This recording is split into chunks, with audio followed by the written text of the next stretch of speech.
शुरू मजबूरी में किए थे, अब मजा आ रहा है। NIN में आपका स्वागत है। सरकारी तेल कंपनियों की ओर से लगातार 12वें दिन भी पेट्रोल और डीजल की कीमतों में वृद्धि का सिलसिला जारी रहा।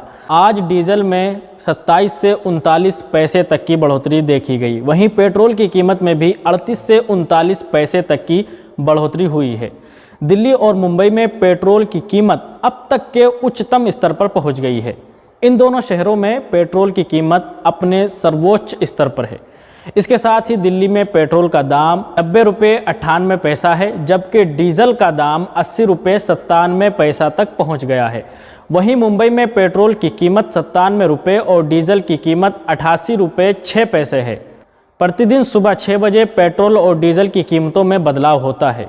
सुबह 6 बजे से ही नई दरें लागू की जाती हैं। आपने गौर किया होगा कि ईंधन की कीमत हर राज्य में अलग अलग होती है। आखिर ऐसा क्यों होता है? हर राज्य में एक ही कीमत क्यों नहीं होती? ईंधन की कीमत हर राज्य में अलग अलग है।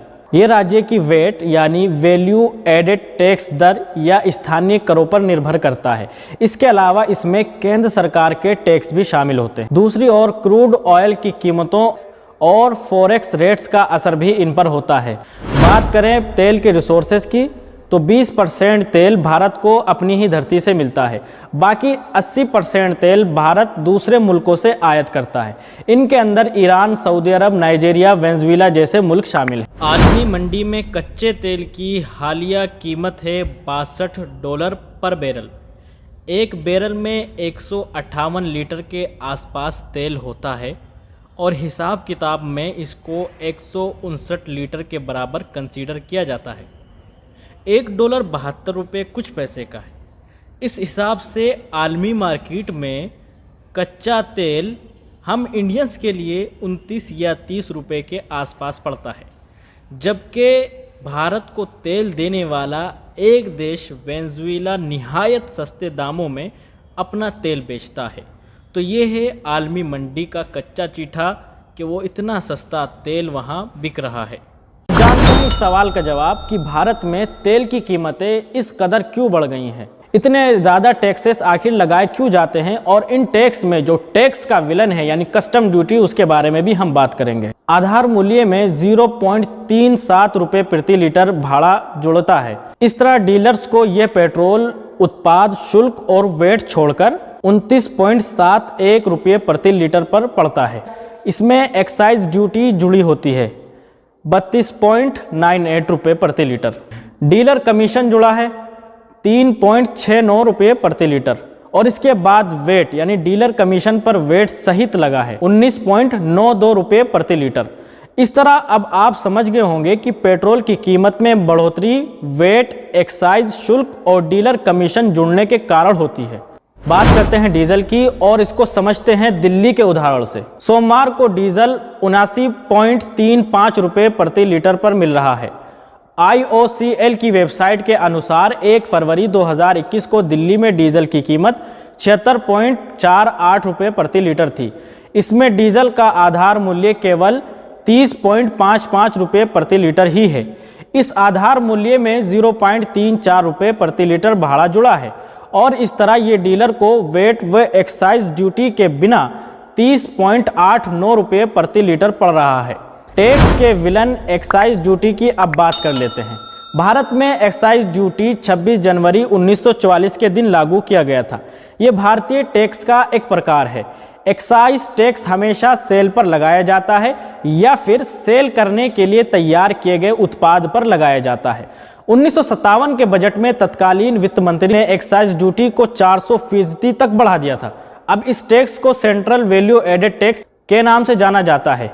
इसकी सहायता से सरकार के लिए अधिक से अधिक रेवेन्यू जनरेट किया जाता है ताकि सार्वजनिक सर्विसेज में उसका इस्तेमाल किया जा सके। जीएसटी लागू होने से पहले लगभग हर तरह की वस्तुओं के उत्पादन पर एक्साइज ड्यूटी लगती थी, जो कि एक तरह का सेंट्रल टैक्स था और इसे सेंट्रल गवर्नमेंट द्वारा लगाया जाता था। लेकिन जीएसटी लागू होने के बाद विभिन्न तरह के अप्रत्यक्ष कर जैसे excise duty, sales tax, service tax आदि को जीएसटी में विलय कर दिया गया। जीएसटी लागू होने से पहले हर तरह के उत्पादन पर एक्साइज ड्यूटी वगैरह लगती थी, लेकिन जीएसटी लागू होने के बाद भी कुछ वस्तुएं अभी भी ऐसी हैं जिस पर जीएसटी नहीं लगता और उन वस्तुओं पर अभी भी एक्साइज ड्यूटी जैसे ही टैक्स लगाए जाते हैं, जैसे शराब और पेट्रोलियम पदार्थ, एमएस, डीजल, एचएसडी, प्रकृति gas, petroleum, crude oil, aviation, turbine fuel, ETF. लेकिन पेट्रोल के दामों में लगातार हो रही बढ़ोतरी के कारण सरकार भविष्य में पेट्रोलियम पदार्थों को भी जीएसटी के दायरे में लाने पर विचार कर रही है। पेट्रोल के अंदर एक टैक्स और जुड़ता है जिसे कहा जाता है वीएटी। अब ये वीएटी क्या है?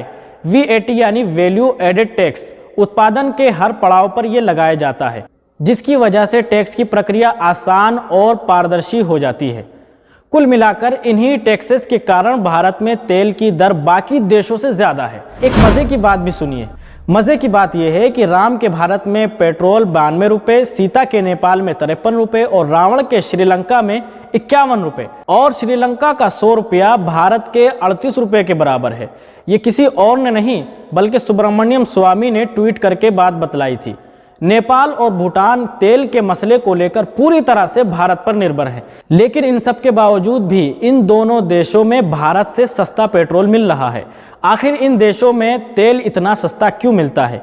इसकी एकमात्र वजह इन देशों में टैक्स का कम होना है, जहां नामचारे का बहुत ही मामूली टैक्स वसूल किया जाता है, जबकि भारत में जनता से खूब टैक्स लिया जाता है। तेल की बढ़ती हुई कीमतों के बीच भारत के बड़े बड़े नेताओं की तरफ से जनता को मिसलीड किया जा रहा है।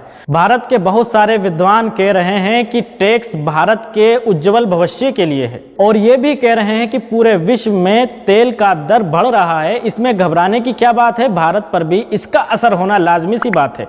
इन बातों में कितनी सच्चाई है हम भी जानते हैं, आप भी जानते हैं।